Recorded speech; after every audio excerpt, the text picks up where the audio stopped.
first one pressed. And this is the next one. And there we are.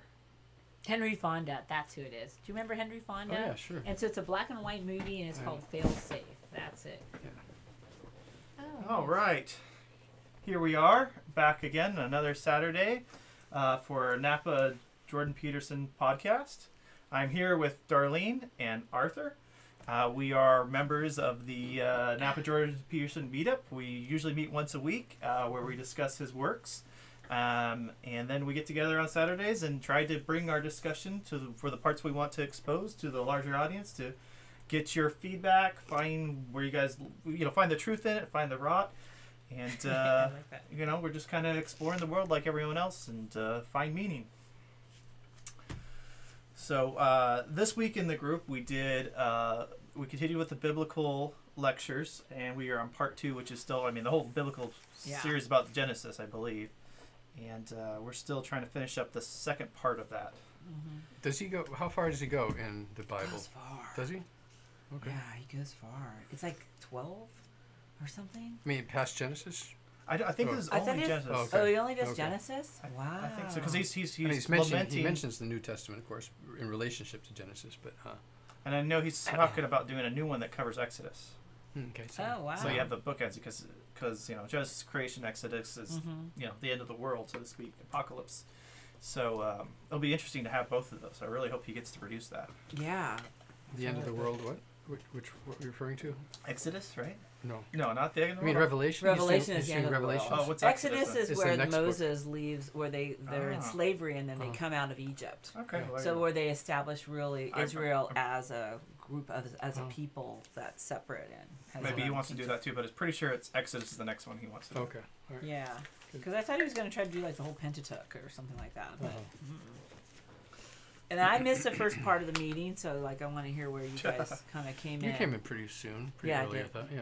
Yeah. We had a new member this week, which is always nice. Well, I don't remember any of it anyway, so. There was something about leadership in Egypt, tyranny. That was the first part I have written down. He was talking about, something about worshiping false gods. When you worship the leader, it leads to tyranny. I think that was Right. started. When power becomes embodied in a single person as opposed to abstract value, right?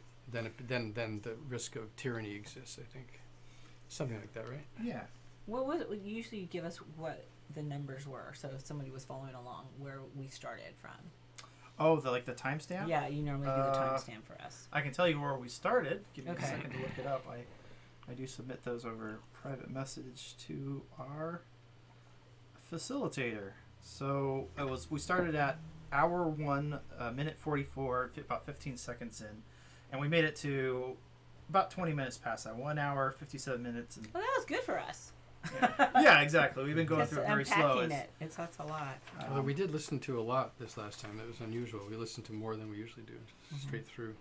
Because usually we hit a topic and you will usually talk it to death, and then we'll continue to explore it. So it was when you worship the leader or the group starts to embody the power in the single person, that's when tyranny starts to grow. Or when the qualities of God are kind of put into a one person as opposed to so like the difference between I think having lawfulness be an abstract value in democracy, right? Everyone, it's a law, it's a society by law, as opposed to a person who's a lawgiver, who is the law. Or like the French, l'état c'est moi, I am the state. Yes. I think. That's very interesting. L'état c'est moi. I had a note here. It says the attribute of God lacks limitation. It's one of the attributes he has. I thought that was an interesting point. He's got everything but. Right. So he needs limitations. Well, that's what I think he was saying we represent, right? We put limitations on that. So we have a spark of divine, but we also have these things that make us vulnerable and Which God doesn't have. God doesn't have vulnerability, and God doesn't have the limitation. So in a certain way, Right, and that's like in the whole story. That's why Lucifer gets so cranky. Like, why would you be like going into a worm? Like, why would you go into this being that's so? Although I don't know. I mean, from Peterson's point of view, though, he's more mythological. So I don't think he's assuming that God actually exists or actually has no limitations, but rather that the stories we tell about God imply that He does. that existence needs limitations. They're necessary. Yeah, there's one rule in the 12 rules where he talks about, Superman and Yeah, right. how he, became such a invulnerable character and everyone lost interest. It was the Just plain vulnerability boring. and his ability to struggle with that Yeah. vulnerability that made him interesting. Yeah. Yes. Otherwise, there's no real story. So, what's he a hero? Why does he have any courage if he doesn't have to? He doesn't have to even have anything. He can just like flick Right. everything away. So that's why you have to have kryptonite to Right. have that duality that's coming to grips. So holding those opposites. Yeah. Yeah, I used to use an example of the Olympics too. If someone does a routine and gets a perfect 10, but doesn't look like they were trying, versus someone that's just pushing themselves the hardest and they only got an 8, but like the audience is there with them Yay, every part of the way. Because cheering. we like the struggle and the Yeah. limitation Yeah. versus someone that's just. And we love the underdog. Well, Yeah. that too. Yeah, we have a bias towards the underdog. Yeah. Well, we also love those who do it effortlessly too. It's like a miracle, Well, it's But I guess it's implying how difficult it was to achieve that level where it looks like a miracle, where it looks effortless, maybe. yeah, I think it's still admirable. Like a hero, like this is a quality I'd love to have. Yeah, but yeah. the person that struggles, like Right. you watch the person acquire that skill or that recognition, that has a higher value to us than someone that just does it every day, every week. And so Right. it's It's still kind of still like admirable. the hero's journey always involves them overcoming. Like, I'm just Right. thinking of them going through the sirens, and you have to, like, not listen to the sirens, or you have to overcome something. You have to actually, it has to be a struggle. Because if you're not struggling, then you just, what's the point? Right. Right? It doesn't help us. But that God lacks limitation, because I remember this was something, did you guys speak more on that? Because I remember this was something that I was struggling with when I was doing watching it. It was like that God lacks limitation, but people have the limitation. It was kind of that yin yang kind of thing. Is that, or I don't know where it was in the video that he was talking about it. Do you remember? I don't remember what he said about it. Okay. All right, fine. Just something. Maybe. The next part I had was he was talking about betrayal and punishment. It's like we all, because we're vulnerable, we have to face betrayal and that vulnerability. I guess that was just loosely related to what we were talking about before. Yeah, the Christ story embodies those kind of things like death, suffering, betrayal. What else? And then it gets into finitude and act virtuous despite what's going on at the, as we encounter the world and the tragedies around it. And we did get into an interesting discussion about that even though it's not that the world is unjust, it's just there's random events and just like default mode of distress almost, right? And that if you don't try to seek the happiness in the world and try to find it, it's a very, very dark place, because that's the reality. There is no meaning in it unless you look for it. But I think the key being not to seek happiness, but meaning, right? Right. Mm-hmm. Because he's not talking about happiness. Right, He's right. talking about meaning. Yeah, happiness is a travel poster, I think. That's what the Right. book says. I love that line. Yeah. Yeah. It's only sustainable for so long. It's kind of like anxiety. You can't be more anxious for more than like 10 minutes because it eventually subsides, right? Uh-huh. Yeah. Or, well, yeah, what is happiness? I mean, meaning could be happiness, I suppose, deeper happiness, right? Mm-hmm. And he's saying that that's like why people have it wrong, because they think like, right, it's like, oh, my idea of how I want to retire and I want to drink margaritas. And he's like, if you have any wits about you, within 3 days you'd be like bored because you're not good for anything but sleeping after you've had margarita days, and then you don't feel like doing anything, you feel lousy, and you don't have anything that kind of carries you along. And I do think that in our society that's not well how do I articulate it, that it is about the struggle. It is about like doing something, like, so he talks about carrying the biggest boulder, right, in the book. I know he cared about talking about having that struggle and lifting the greatest load that we can carry because it makes us stretch, or like why? This is like the thing that I still like struggle with. So, but why? Why what? Why? Because we'll feel like we have more meaning. Like if I do something that's hard for me, Yeah, then I will struggle. feel better about myself. Well, I think that's it's a path to happiness. I would say. I mean, like Contentment is different than happiness. Okay, well maybe that's a better word for Yeah. it. Then it's like if you help others, you're definitely going to be more content at the end of the day. However, if you're not helping others, you're going to probably be more focusing on yourself, your flaws, trying to distract yourself and deal with, Well, from a Catholic perspective, it works because the Catholics really have this one thing right, and that is that the world is suffering. Yeah, The world and you is got to suffering, carry absolutely. your cross. You know, you got to follow Him, and so even if you can have this mystical joy, even though you're going through extreme trial, even though and it comes about from, I think, from finding your own truth and getting centered in yourself, and you get this. Because I've had this where I'm like, on paper, I should be a mess. I should actually be getting it, into like a insane asylum because it's like too many pressures.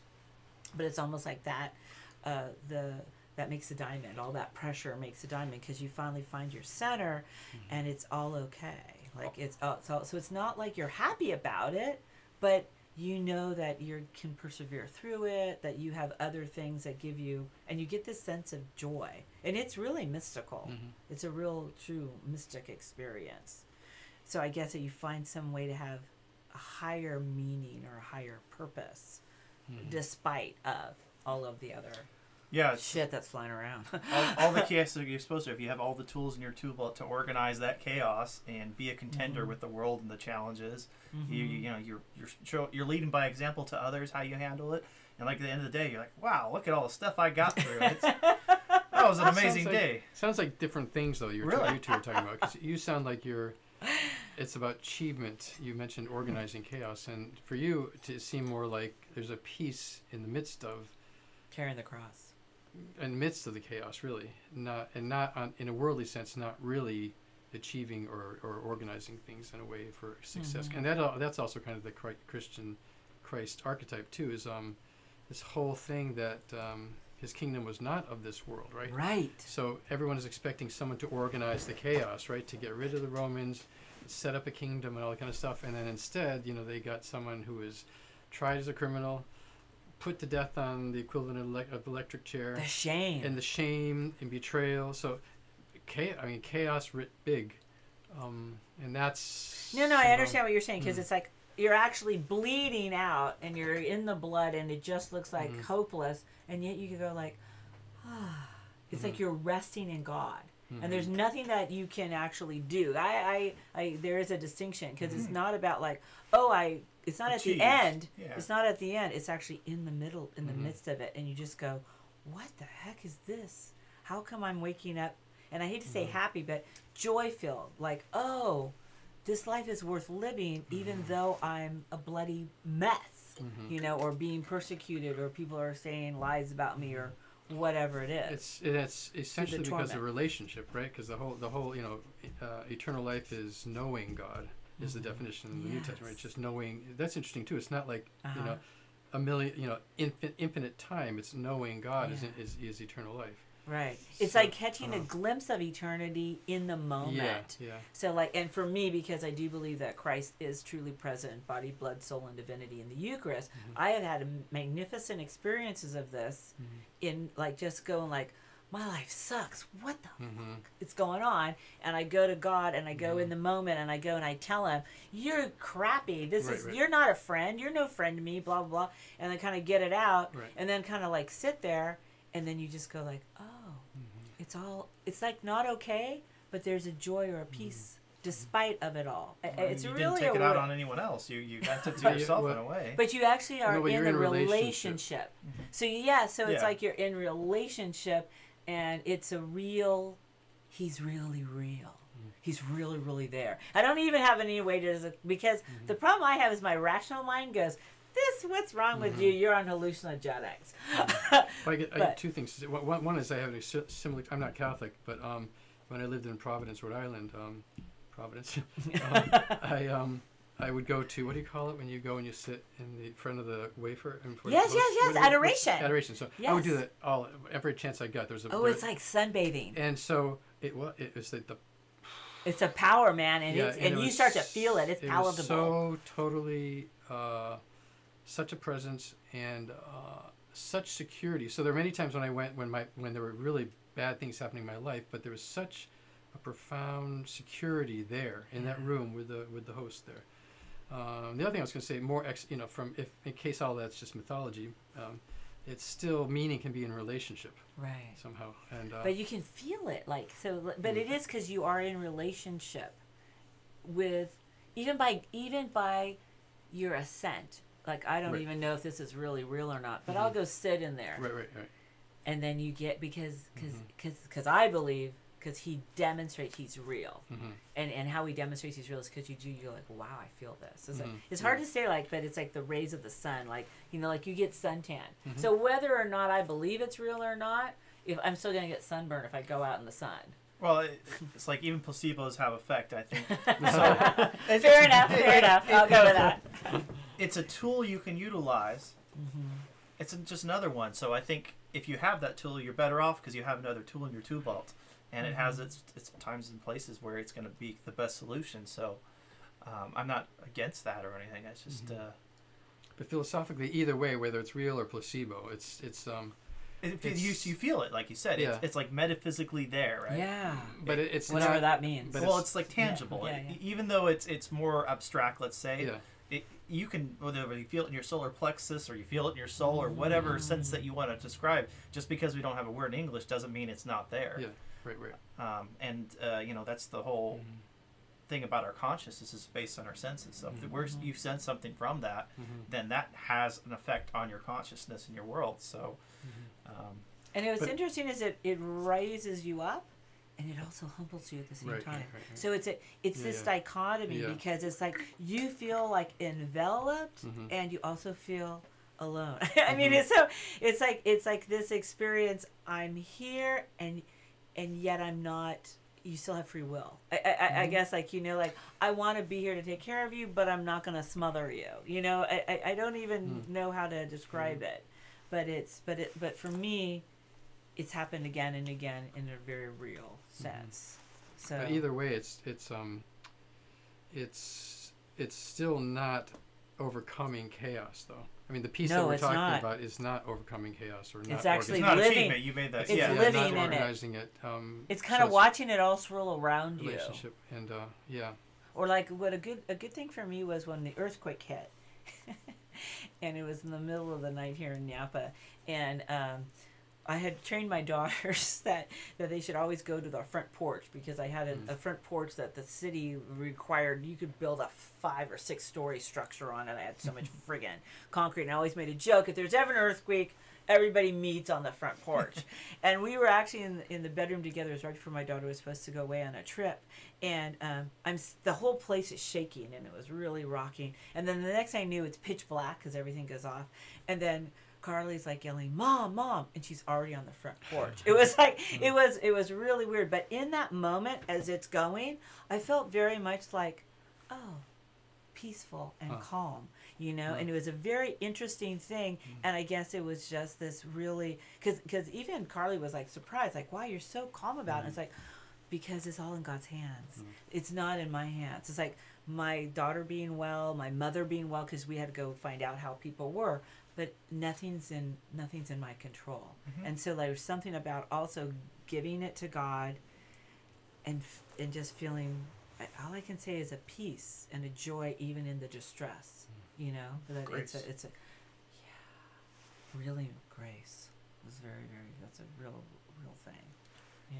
There's plenty of people out there I can see themselves make them crazy about things they can't control. So that's a big thing out there. A lot of people have to realize to really let go and realize there's only so much you can control.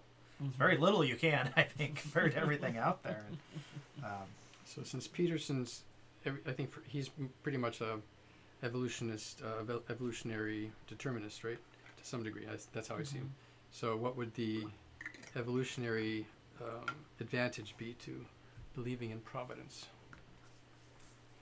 Because I think that's how he would go about trying to see what the real meaning, the so-called real Yeah, meaning. that's a great question. Yeah.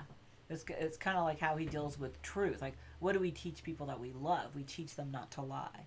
We teach them to be honest. We teach them things that really don't make sense, right? Because Genghis Khan does the opposite and gets great fame and glory and gets all the right. If this is now and that's all there is, then I should be stealing your money. I should be lying. I should value that. So why don't we as a society, right? Well, I think it's interesting. Why doesn't everyone aim upward? Why is this so controversial? I mean, I think there's a large debate of what that means and why we should. I think if you talk to a blind person and you tell them how great sight is, they're not going to care in a certain way. Where you talk to a deaf person, you talk about hearing, how great hearing is. It's like these senses matter. So if someone is missing a sense, so to speak, they're not listening to like their solar plexus or the unnamed senses, then it's very hard to understand what these other people are talking to. If some of them have to be experienced, and I think just because we don't have a word for them doesn't mean they're not necessarily there. It's just we have to. But in an evolutionary way, do you need it so you can have hope, so you can continue on? Because otherwise, you would just kill yourself and everybody else. I mean, this is a very interesting question. So why is it important? Why? And I love what he says about like the mother image and Mary. Anyway, but that's another thing. But yeah, why is it important that this is something that we should need to evolve as a society, right? Well, if you're the evolutionary, right, the people that are going to survive are going to be the ones aiming up, or because if you're aiming down, you don't necessarily want to survive or propagate the species.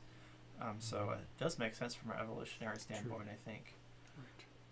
Because it provides that hope that's necessary to overcome obstacles and overcome floods and fires and all the different. Well, it gives you the meaning, the reasons to continue the species and to continue evolution. It gives you the why for why we should continue to survive. In a way, that's related to relationship too. It's because every time a child's born, it's like that miracle of this new person coming into the world is just so kind of hard to question how wonderful that is, even though that you may have just given birth to someone who's going to suffer terribly. Yes. It's that hope. Every time that there's new birth, there's so much hope and there's so much potential. Yeah. And there's so much you want that kid. I mean, if you really love the kid, you want that kid to stand on your shoulders. You want that kid to be more than you were and better than you, and you want to give them everything they can so they can rise up even further and have more awareness and more knowledge.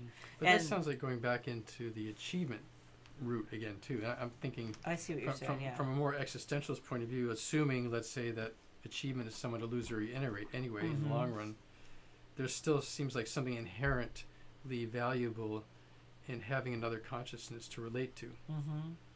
Well, for me, I like the great books, and I like being able to talk about difficult works and being able to see the threads. So for me, it was really important that I actually prayed a lot about this because I could see that this he would call it the snake in me was that could I handle a child that was mentally deficient? How would I be? I almost felt like I could handle someone who had physical deformity better than I could handle someone with a mental, and that's we have sorry to interrupt, but we do have someone that said something. Amber Seaman says it's because those who are able to find a transcendent meaning in their lives are those who are able to think in a meta ... Oh, like a metaphysical way. Yeah, I just saw it, so I don't know how far back in the conversation it was, but I'll try to keep better eye close on that. Thanks. Thank you, Amber. Amber. We don't have a little ding that happens. Yeah. We might. I'll have to work on that for the next show. Okay. Oh, Thanks, Amber. Yay. Was it at least recent, Amber? I guess so, because it's just that smiley just came out. She's tuning in. Awesome. Well, thanks for being asking or contributing here. Yeah. Yes. But she's right though, right? Because those people then are able to pass it on, huh? You have to have that to pass on. I see what you're saying too about achievement, but because sometimes it is just being able to relate. You want to be able to relate to people, so you're hoping that they're going to have. Well, I guess I'm positing that ultimate meaning is shared consciousness. Uh-huh. So it's not overcoming anything in the physical world. At least for me, that's meaning is shared consciousness. So. No worries, Amber. It was on us for missing it. This is all kind of new Did to you us. turn the ding on so we can hear it? Next I week, see. I have to play because I have to turn off things and turn on things. So like with your tribe, so that would be like he deals a little bit with this about the Israelites, right? Because they have the shared consciousness. They are starting to get to the monotheism, right? So and that's why they're having to be set apart, or maybe I'm just thinking about some of the other stuff I read. Well, they kind of don't have the consciousness. I mean, they're sort of the foil all the way through. They're the ones that keep backsliding and not appreciating, and well, better than the people who are doing multi-gods, right? And have all other things. I mean, so if you look at it, they're like they're trying. I mean, I don't know. I mean, that's another topic. But I was kind of I suppose I'm a monotheist myself, but I kind of don't see any advantage to monotheism personally. But I think it's kind of like a simplification on one way. It's the God of gods in a way. So I think it's a good abstract concept. Why? Because if you had to have a bunch of the god of war, the god of intelligence, and you have all these different gods, it's more fractured, and there's different ways of being, right? You have it's almost like looking at the complexity of the world, where if you have just one ideal that or one concept that represents that ideal, that it's divine, that divinity, it also focuses on that aspect instead of. But does it make sense that would be a natural progression? See, this is what I like about Peterson, because he makes me think about things that like just like you're saying, like the evolutionary. Why is this important for us as an evolutionary component to the species development? And I'm not sure, but intuitively I want to say yes, it is, but I'm not sure why. But I think, to me, it seems like monotheism is like half of the yin yang, and polytheism is the other half. Because what you have, even though it may be sort of a tendency over time to have developed monotheism, at the same time, every monotheistic religion also goes in the other direction. So you have all the saints, right? So people want to pray to a variety of saints. They want to pray to Saint Francis for an animal, and they want to pray to Mary for something else. So it's not, I don't think it's very natural really to just have some kind of one God. Well, yeah, if there's only one, then it's kind of like a low resolution. Like if you want to get into more complex the issue, you need higher detailed placeholders to extract that one. They're just lower rungs on the hierarchy. I see it. And even the though a saint's not a god.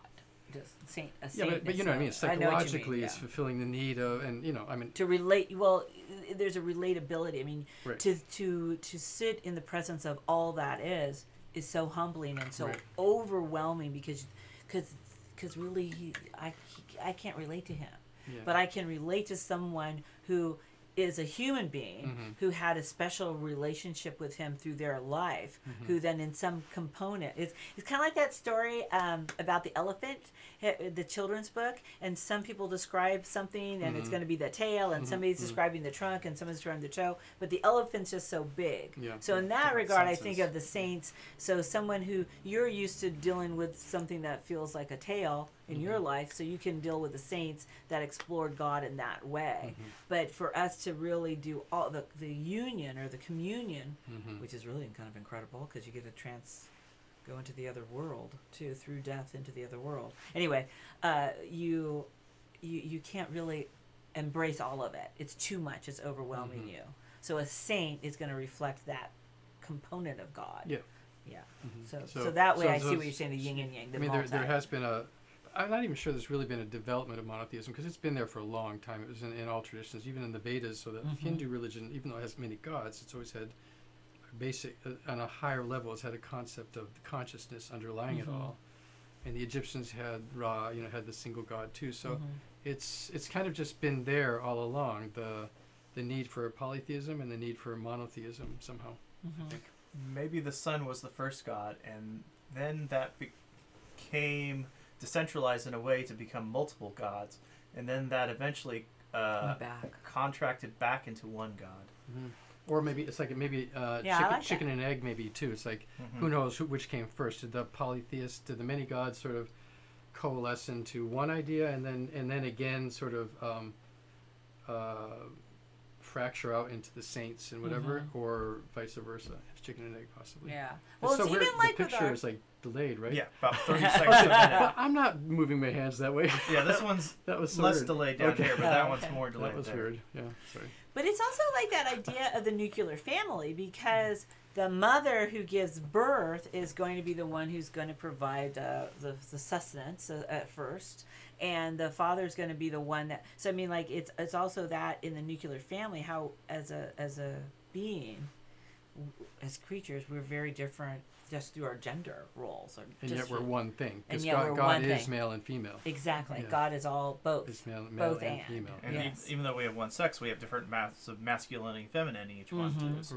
Right, different levels of each. So it even goes to how do we make sense of who we are as a species, with men having different. Because it's a really hard thing nowadays, I feel like, to even discuss it. But just like that, women give birth and the men tend to implant, or however you want to do it. But how do we relate to one another, and yet we're still one? So and if you think of a family, right, it's always like dad the barker, the booming voice, and mother a little bit more the comforter and the consoler. So it's so you want both, and. That's weird. I don't know. So we both got our crazy, so you need, the dad crazy and the mom crazy, and hopefully you get like a complete person at the end right, of it, that's sane, and that's the one that raises the kid. But I like that you said it's a being, and I think that is the human reality, that we are individuals, but more than that, we're something else. We're a thing. Yeah. That has all these bodies. Yeah. More like not a hive either, because we're very individual and different too. But we're not individuality is real and not real at the same time. Right. Well, you really ponder it. Sorry, it's my Catholic thing, because you really ponder it when you think of the communion of the saints. Yeah. Because then you really start to ponder this, and then you really are on each other's shoulders, because because the saints want only for God to be glorified through you, but through diversity, because it's interesting. Yes. There's on my Facebook, I don't know if we're not Facebook friends, but on my Facebook friends page, I just posted this great I think it's from Rwanda, like an Easter song from Rwanda. Oh, cool. And one thing I liked about it's kind of happy music, but one thing I liked about it is that the faces were sort of exceptionally distinct. Each person was somehow exceptionally different, and that is, of course, at least through what I've read from C.S. Lewis, and for example, is that's the idea of you become more and more yourself the closer you become to God, which is in a way losing yourself. So it's a traditional paradox, right? But you're becoming somehow more and more yourself. Who God created you to be, who He sees the potential for you to be, is completely unique and distinct from anyone who's ever existed and ever will exist. More and more in relationship with others too, and so you're it's a higher degree of losing self and gaining self, giving and receiving, and that kind of thing. Stop apologizing for you are, and just not try to capitulate to others, and just be yourself. That seems very different than what I was talking about. All right. Not capitulate to others. It's completely give yourself over to sacrifice yourself to others. So it sounds different to me. Is it? I don't know, because I think a person that is not being themselves, right? They might be acting where they're responding to others, right? The external force is on them. Trying to be what everyone else wants them to be, and not letting them be themselves. So I think it's the same thing. Yeah, I can see where it would be the same thing. Yeah. But your thing is that's the gift to everyone who's ever been, and to all that is, and to God Himself. It's to be your distinct self, and yet you're giving that over. So it is this gift. It's not an immediate process; it's a slow process. It's like a dialogue, like I said, a relationship. You have to put the time in and explore. Who are you? It's a tough question. No one knows off the bat. So you slowly develop that relationship and really realize who you are and who you aren't. Right. And that helps, like I said, kind of lead you down that path. And we are a relationship. I mean, internally. I mean, it's me, myself, and I, right? Right. So I mean, if you're thinking about yourself, and you're that's why the Vedas talk about. They ask that sort of that fundamental question: can the knower be known? That's kind of like the underlying philosophical question underlying all of this is, can the knower be known? Because it sort of implies infinite regress. You know, it's like, well, how can what is knowing know itself? It's mirror upon mirror upon mirror upon mirror. Mirror. Yeah. Yeah, we go ahead. But that's kind of the definition of consciousness itself too. Is that which knows itself is consciousness. Just that we have that's amazing, right? So, but kind of back to monotheism again. It's like, yeah, but so the Christian genius is the Trinity, and the whole point of, if you want love, you can't have just one sort of thing, whatever one means, because one is also impossible to really imagine. I mean, you think you know what it means, but then, okay, so it's one, but can't you split that in half? I mean, how can you imagine a dimensionless point or something? I would avoid tapping the table. The microphone picks it up really loud. Oh, yeah. Sorry. How can you imagine a dimensionless point? And then if it's one in the huge sense, but then that seems to contain lots of things. So one is unimaginable, but three. So it's not more a 3 in 1 and 1 in 3 is not more difficult to imagine than is one. And it is. I don't know if you study the Catechism of the Catholic Church, but that's what they would say it is. And it's all the relationship, because it is. It's all how God is reacting. It's a very complicated thing, but how God is speaking to Himself. So the love that the Father has for the Son generates the Son, but also generates the Holy Spirit, because that's part of it. So it's all together. It's all at one mint. Right? Right. You know, because I like to say, like, atonement means to be at one with, and so it's like at one. It's that same thing, and you actually need that third one to have that relationship. So the love that the Son speaks for the Father then comes into the Holy Spirit, and the Holy Spirit is what creates all that is in the beginning. So they have to all three be together. I think I've mentioned this before, but I think the Vedic tradition is sort of like outsurpassed every other. I mean, they've already got kind of all the questions and answers down, and and the best explanations of things, I think, without sort of mythological. Anyway, but more in a rational way, or how as rational as one can get. But they have Sat Chit Ananda, which is absolute bliss consciousness, and but it's still the idea that there's a knower, and then there's a known and a process of knowing. So those three elements, if you're talking about knowledge, and I think that's something that's how it relates to Peterson, because he's phenomenological. Okay. Yeah. His whole view is, what are we experiencing, and that's in consciousness, and that's knowledge,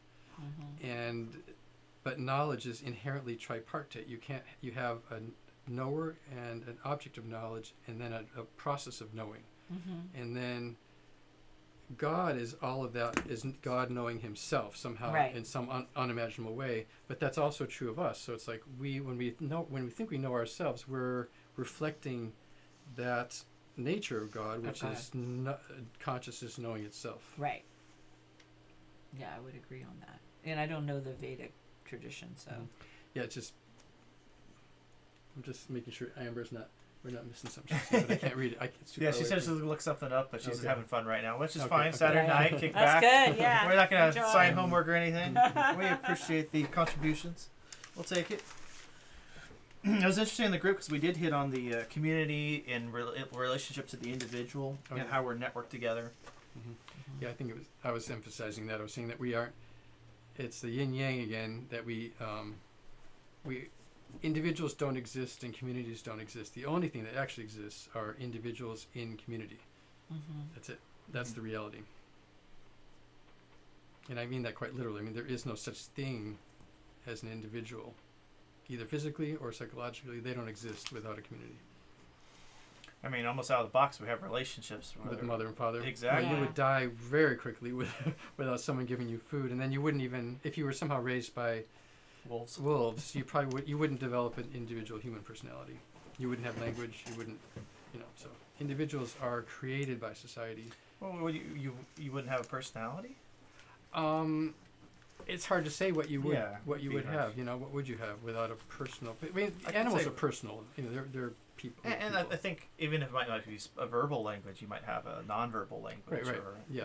I think there's some traits that would Yeah. still carry through. Well, because It'd the be animals very are clearly individuals too. I mean, each dog is like a totally different thing. different.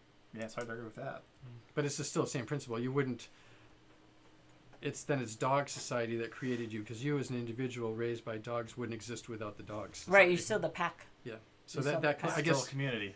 Yeah, it's relating it to definitely- Peterson in a kind of critical way. It's like he hates so-called collectivism, and I think goes way too far in de-emphasizing the importance of group and the reality of group and the reality of society and that kind of thing. Yeah, well, he definitely thinks the pendulum has swung too far, and that Yeah. we're in trouble of engaging in tribalism. Yeah. But at the same time, I think he does say it's like you have to have both. It's just Yeah. if you put your tribe ahead of a single tribe ahead of your individual Yeah. identity, then that's when problems happen. Except I don't think that's really happening out there in the way he's saying it. But anyway. Where were you going? Thinking about all the red caps Huh? in January. Red caps? All the red caps, all the Trump people. My daughter was at the inauguration, not because she meant to, but she got a trip to go study it, and then because she thought it was going to be the first woman president, and then it wasn't. And she has some video that was just like really alarming, because they actually had people speaking at the inauguration before, and all these red cap Trump supporters were so incredibly acting as a collective and being incredibly rude, and people couldn't hear what was going on, and they were doing their own like weird chanting and stuff, and she actually had it on videos, and it was just kind of like shocking, because here this is like one of the most important things that we do as a nation, to have this president be inaugurated, and they weren't even paying attention. It was kind of frightening to me. But that was like, so sorry, that was my red cap.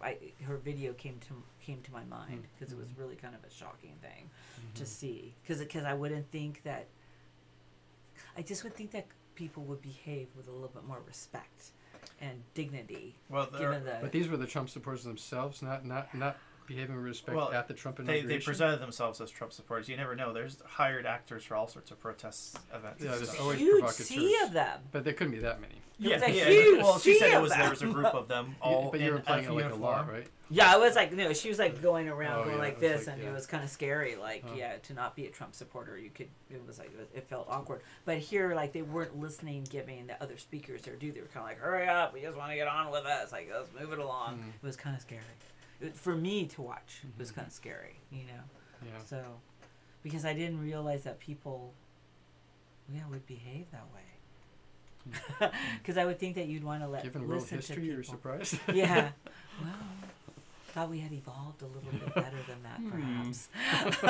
Yeah, we definitely get into trouble when we use bad behavior to justify more bad behavior. Well, it gets into that. You get the idea of the mob mentality, and people feel like, well, I'm just one of all these other red hats. Well, everybody's like wearing the same kind of uniform almost. I'm just reacting to events. Yeah. Taking all the responsibility out away. Yeah. So when you lose individual responsibility and individual culpability, then I think that you really can get into trouble, and we get in trouble as a society. And that's why I think Peterson's messaging, it tempers that's personal responsibility and makes that important, and that's how we all don't slowly become these Polish police officers that end up being rape gangs and the enforcers. We got to have that individual fortitude and courage to stand up. But you don't want to focus so much on the individual that you miss the collective. No, you miss the dimension of class oppression. I mean, you just don't want. That's a big mistake if you focus too much on somehow that society is made up of individuals as opposed to made up of individuals that also belong to different groups that have different power relationships among them. Well, and there's support that groups give. It's another tool, so to completely ignore that tool, you put yourself at peril. I mean, well, it's a tool and it's a problem, but the only way you can solve group problems is not at an individual level. You have to do it at a group level. You have to have a certain number of people together. Like, for example, if you have a bunch of workers, I mean, they literally can't do anything against their boss individually. If the boss is doing Yeah, 'cause something, you they just fire have them. to. They have to Well, they come together. negotiate. I think they can try. Yeah, but then they're the being power. but then they're being split along class lines because it's the boss is like splitting them off and trying to negotiate with each one instead of Individual. them identifying their class interests. And so that It you know, definitely that's- makes it simpler to negotiate with a group than each individual one. Definitely, that would be very complex to negotiate so many individuals. the point is not simplicity. The point is like power. You literally don't have power as an individual. You have to have a You can get more power as teaming up. Absolutely. and you don't have power without it. In certain situations, you can't possibly structurally. I mean, when you're up against certain structural things like Well, that's why the employer- unions were yeah, so exactly. So pivotal. without that, If you you didn't literally have have the unions, no- you couldn't get. you have no way of doing anything about Uh-huh. very major problems in life. So, and Right. that, of course, that can be taken too far too, and anything can be co-opted and twisted and manipulated. I was just thinking back in like because I read a lot of Dickens. So Dickens Yeah, time, yeah. you know, the workhouses Right. and the children, and you know, there's so many things that came about because the collective got together and said, Right. what do we want for our society? Do Right. we want our children to be educated? Do we want children to have to Exactly. go to work? Right. What are we going to make some rules Right. so certain people won't take advantage, or if you don't have the money, you know? Right. So there's a lot of stuff that has changed really in a very short expanse of time. Mhm. You know, when Well, you look at it that way. And it continues to change. I mean, the Right. whole technology thing. I think it goes back to that bad behavior thing. It's like we're blind to so much today just to the popularity. It's like there are things that if we really examine, is this just? And you know, it's our task to call society out on that, and find that justice. You know, Mhm. and have those discussions about what should be acceptable and what shouldn't be. You know. Yeah. Well, we're all cowards. That, Yeah. yeah. We all I mean, we all have cowardice within Mhm, us. mhm, mhm. So I might feel this way vehemently, but I don't know that I'm going to go out and I don't know what I'm going to Mhm. do. Well- How am I going to organize? Or what am I going to And- say? And you we all know? have problems, but we're not always aware of our own problems, right? Right. You have to Yeah. identify what problems you have. That's like Right. the first step to even start to get on the plan to solving them. Even speaking like this, I just think the words, just to even try to grapple with this stuff that we're doing, changes Yeah. the world in ripples. Yeah. It really does, yeah. So where were you at in terms of the meeting from last? I'm just trying to figure out where. I'm down here. The next note I had was the mercy has a relationship to justice, but they're not the same thing. I think is that we talked about in the group. Inseparable, I think, would be the way I would look at it. Yeah, they had a really Yeah, you And can't have one mercy without if the you other. don't have justice, and you can't have justice Vice if you versa. don't have mercy. You have to have both. Yeah. Yeah, because I think this is all dialectical. This kind of thinking, Mm-hmm. yin yang, is dialectical thinking, and that's the sort of the. It's such an important concept of when we're in order to understand the world, we always have to keep dividing it into two things, and yet they're always related to each other. Mm-hmm. And And you can't really have You one can't- without the you- other. you You can't can't have really separate them. It's Right. kind of like what you're saying. Yeah. We're trying to exactly, try to come to Mhm. some kind of like a. which is really okay as long as we're clean- kind of aware that it's always Right. kind of related to each other. Mhm. Mm-hmm. And I have a little note here, and I don't know if this is where we're at, because I have like that. It was kind of and I see this bookends. The bookends. Mhm. We have both things, you know. Mhm. So contentment is not grasping for things, Mhm. right? So you have to have. So in order to have contentment, you have to. That's how you're going to be able to have generosity. If you don't have generosity, if you don't have contentment, you can't really have the generosity spirit. I don't know. I have a little note that's like a spiritual awakening, that becomes. But I like that. Easy to forget how to live fully in your conscious mind, because we have like an operational awareness that a lot of times we're just trying Oh, to get yeah. through. So we're trying to like just function to get to the next thing. Yeah, staying so- awake spiritually awake It's is very difficult. mhm. And I think that with television and with a lot Mhm. of I call them self-soothing activities that we all engage in, Vices. whatever they may be. Those soothing activities become part of like, I just want to get through. Yeah. Yeah. What's like that Yeah. great movie They? Is it called Oh, They? I don't know. Is it- It's they're like if you stumble upon these certain pair of glasses and you put them on, it shows you that there are aliens in them.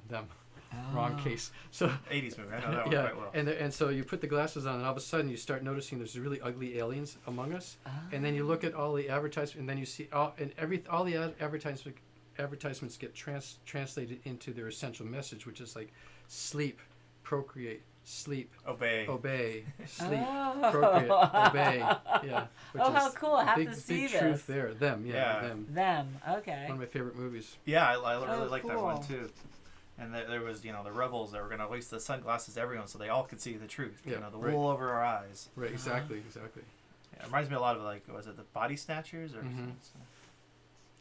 Invasion of the Body Snatchers. Invasion, yes. Oh yeah, that was a good one too. I think that's a mess here. Let me. Are we still up or? Yeah, we're still up, but I think we're not seeing new conversation. Yep, there we go. There's new Oh things good, it's thank not you. showing us. Oh good. Hopefully it'll stay that way. Oh, so Amber was still there. Yes, it's just Those wasn't soothing- showing the new chats. Those soothing activities, I think, are soothing because you're tuning into a collective. So it's like community, maybe. Oh. Is that a positive or a negative? I guess it could Maybe we be could either ask her. way. Are you? If you're still there, Amber. Soothing activities. Which soothing activities? And by collective, is that a positive thing or a negative It thing? makes me think of like social networks, right? You plug into the community and you do soothing activities with them, which is maybe converse or share something, or I share. mean, like watching TV or like participate. all these fandom weird Oh, things, yeah. like how you watch these like long. People love to have this water cooler talk over. Well, it's like common cultural touchstones. You want to be able to relate to each other right. and have something to talk about, right? Uh-huh.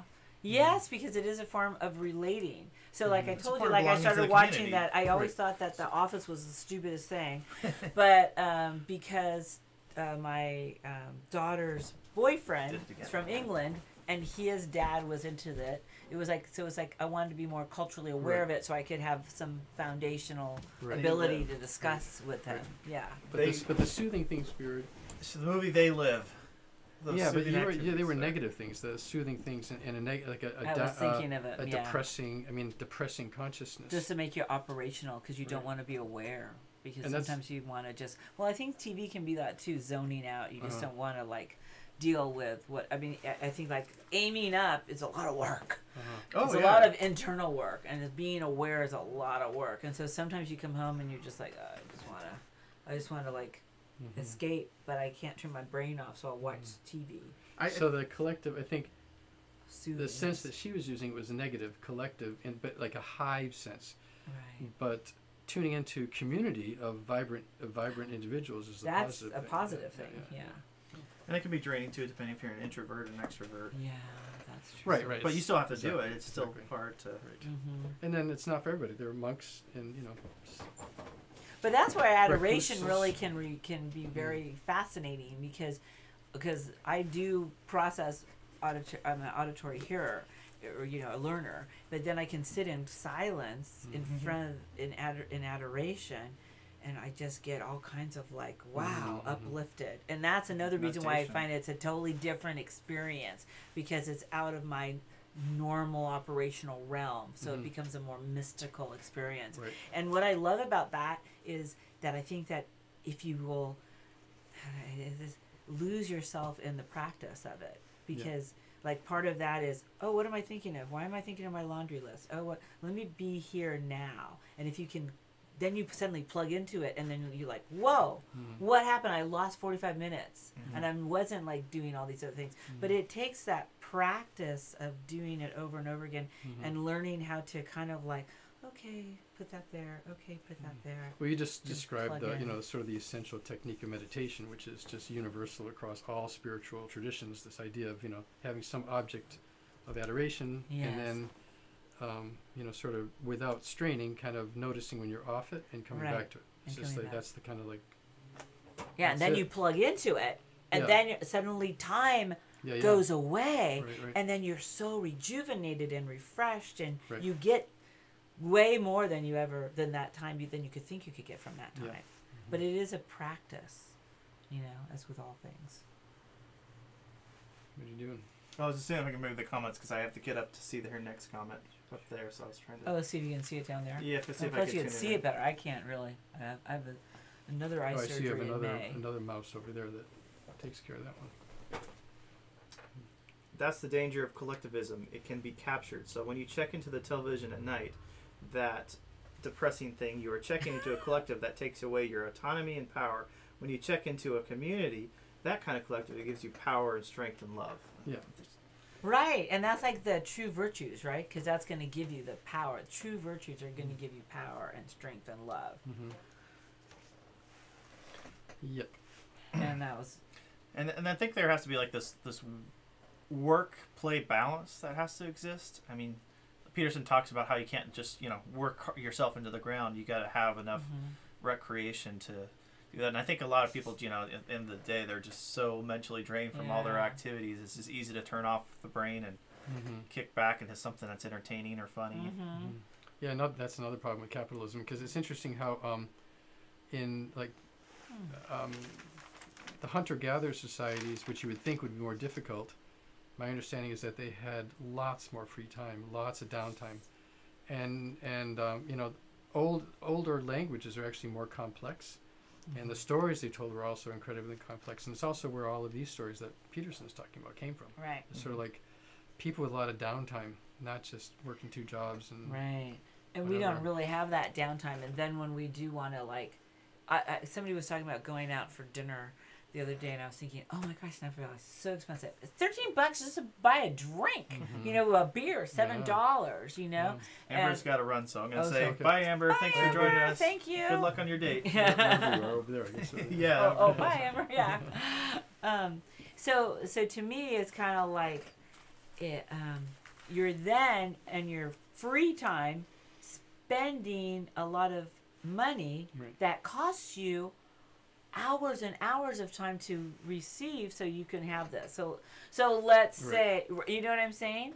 Because it's like, I'm going to eat this meal in this hour. Because everything's commodified, right? Everything requires money, as opposed to non-money relationship-oriented things. I've been trying to clean my office this week. I'm trying to follow a rule. It was the clean your room rule. Like, I got to make my room clean, right? And it's I'm not putting the time in. I'm just buying organizers and spending money on Amazon, and I'm getting the organizers. I'm like, I don't know. Is this really? Do I really need all this stuff to clean all this up? So it's very tough. But we like the tools. Yeah, well, and sometimes you need the tools, but after you have it, I all of a sudden, I don't know. There's like the buyer's remorse kicks in or whatever. You're left alone with the tools and the mess. And well, here's you like still the fun. have to do it. Yeah, exactly. Well, the fascinating thing, again, back to capitalism for a minute, is the sort of interesting tragedy in a way, or that machinery theoretically is a tool, is to make things easier for us and to so that we have to work less. Right, but it's not But if those machines are actually owned by someone who wants to extract as much money out of that as possible, all that means is they just start turning people into cogs in machines, and or they just fire them, and so they don't have any money at all. So that setup of having one person or a small group of people actually own the machines deprives humanity of our collective or our community creativity, which gave rise to these machines. Communities created these machines. Individuals, in a way, sort of did, but it's communities that gave rise to the machines. And yet, because the machines are owned by just a few members of the community that want to extract profit from that, it doesn't. We can't use the machines to let everybody work 2 days a week, for example, which is probably where we should be at this point. One would hope, right? You would think that would have happened. So it's a really. But this is why. But I would argue that that's why it didn't happen, because it was owned by. I think if we were completely organized, we could all work towards the same goal. But I think the freedom and ability to fail and letting people learn at their own paces and learn what they want to do, like, we have to inherently have that inefficiency in a way. So while we could organize and do things better, I still think it's a better world and a freer world if we can all just make our own mistakes and focus on what we want to build individually, and hopefully we'll eventually get there hopefully there's a lot of open source and sharing in the software world, so it's not all centralized. But yeah, I know what you're saying. There's definitely some big members that hold a lot of power that Yeah. could be better, and I think that. I mean, hugely so. Well, and I think one thing technology has been used against the what I call like the old world or old media is that they're using it as a wedge or like a disruption. So they disrupt all these old world tyrannies, all these corrupt hierarchies. So now we have Ubers that has busted up the taxi cab hierarchies, whether they're corrupt or not, and it's all debatable.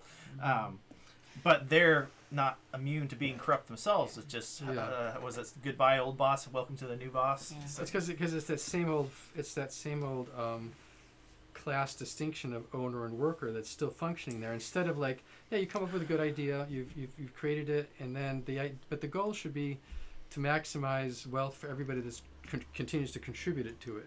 So, but see, I think that's where that's a real fallacy, because it's in the real blessings of a society come from like the baby, the children that you cannot that don't contribute to the society in the moment and in for years, maybe 30 years, right? And also to the people who maybe have physical limitations or mental handicaps or different things. So I think that one of the problems is it kind of wants to codify that we all are functioning at a certain level and we all can do this. But the real gift, and I don't think that we know how to do this, is to embrace all when health fails for elderly people, when we have other people in societies that aren't able to contribute. Or maybe there should be. But that's like kind of what I was. I mean, I was saying that. I mean, I was talking about communism, which is basically exactly that. It's from each according to their abilities to each according to their needs. That's the goal. It's how to structure society more like that in some way. Oh, see, how you were talking made me think that you were, and maybe I just misheard it. It seemed like both of you guys were going on, well, if everybody is like contributing, then those people will contribute and then they'll be able to receive. But the real thing has to be that, no, because you have a whole bunch of people that, and then maybe this time, I mean, so why we have like disability insurance, I know you hate insurance, but why you have these insurances to help people during those times when they're not able. Yeah. Right? And I think that our society doesn't value the disenfranchised, or for whatever reason. We like, well, if you can't do, then because we're good luck to you. Because it's well, and the bar for be able to produce for our economies is getting higher and higher. Our entry-level jobs are disappearing. So it's a very rapidly approaching question we need to start solving very fast, because we're going to have a large nation of people that are unemployed, because we haven't asked the question of, okay, what happens when machines take over? Well, yeah, where the skill level is so high that only very few acquire it. And that doesn't mean there's any less need for it. The demand's still going to be there, because there's going to be so much of the high level. Is the whole thing going to collapse? What's going to happen? It's going to be an interesting negotiation. Right, and that's where I would say, communism is inevitable, in not the Stalinist view, but the actual Marxist view of communism is inevitable, because you have to somehow recognize that these wealth is created socially and collectively, and you can't just allow that to be owned by a few people who then determine where the wealth, how the wealth gets distributed. So it's like all the truck drivers who are now sending the parts here and there that are building the machines that will eventually replace them.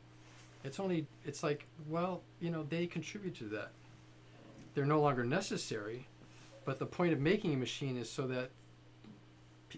that that's kind of the goal of machines is unemployment. That's what we should be aiming for, is unemployment. In a sense. But we don't really. So that we can do more creative things and more interesting but things. But you're gonna have to have society. You're gonna have to have people really die off, who can embrace this new thing. Because part of the dead weight is that people think you should be a penny saved is a penny earned. I mean, that there's all of these ideas in society that you should, would, could.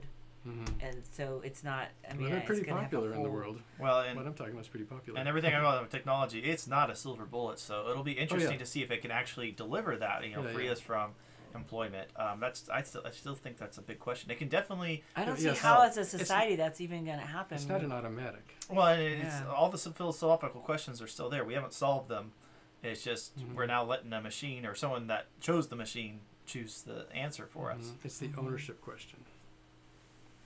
Who owns the machines? Mm-hmm. And then different decisions get made. But if you are like if you're in a business with 1,000 workers and a board of director who owns it, and they make the machines, and then all of a sudden half the workforce is no longer necessary.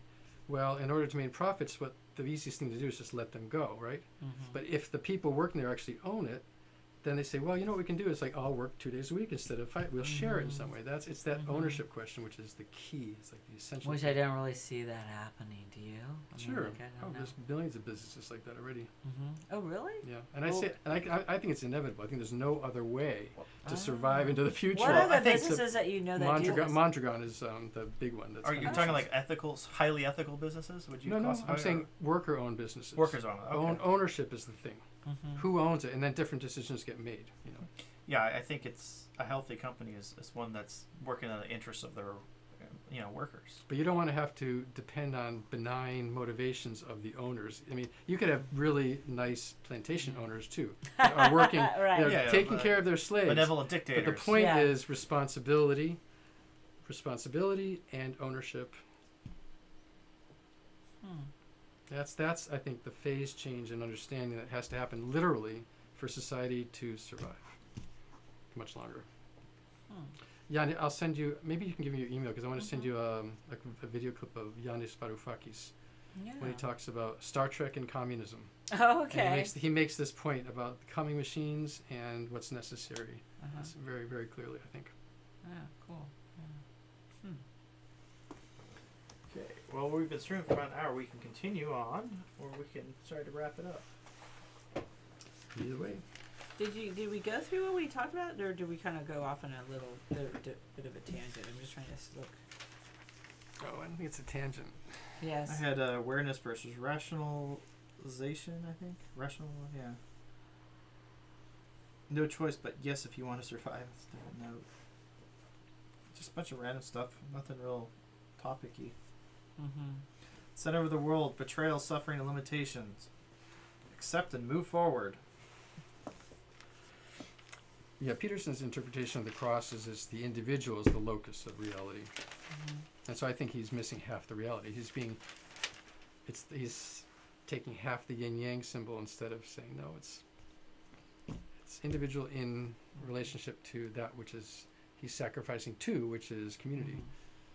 And this was like a shift that you were talking about, because there's Thomas Campbell, I think, that Matthew brought up, the big toe, the big theory of everything. And then you brought up, I think it was you, Arthur, you talked about the duck sacrificing. Do you remember the story? Was that you telling me? Tell that story, because I thought that was very important, because this is going back to what you're saying now, I think. That, is it? Okay. Yeah, I think so, because you're saying that if we think that the cross is individual, and it's that the nucleus is all an individual, but actually if we really realize that we're in the collective, then we can ask which duck would like to sacrifice itself for dinner, and the duck is going to come forward because it's all part of the whole. It's all part of the one-ment. Or that's how I'm reading what you're saying. That's right. Yeah. So he told this really cute story about this duck, which was basically that the duck comes forward, right? Or that. But that was more in relationship to whether being is good or bad. And my dilemma about me praying for both the deer and the wolf, and yet their relationship, and they, as creatures, their very bodies are only what they are because they're in that relationship. So wolves have fangs because they eat deer, and deer have long legs and certain kinds of ears because they have to listen and run away from the wolf. Yeah. So that kind of death relationship makes them what they are, and yet, like from a Buddhist perspective, the happiness of all sentient beings, one wants everyone and everything to be happy, and yet is that possible in a universe that's that way? But there is a deeper way of looking at it where sacrifice is a deeper principle, where on some level it makes sense because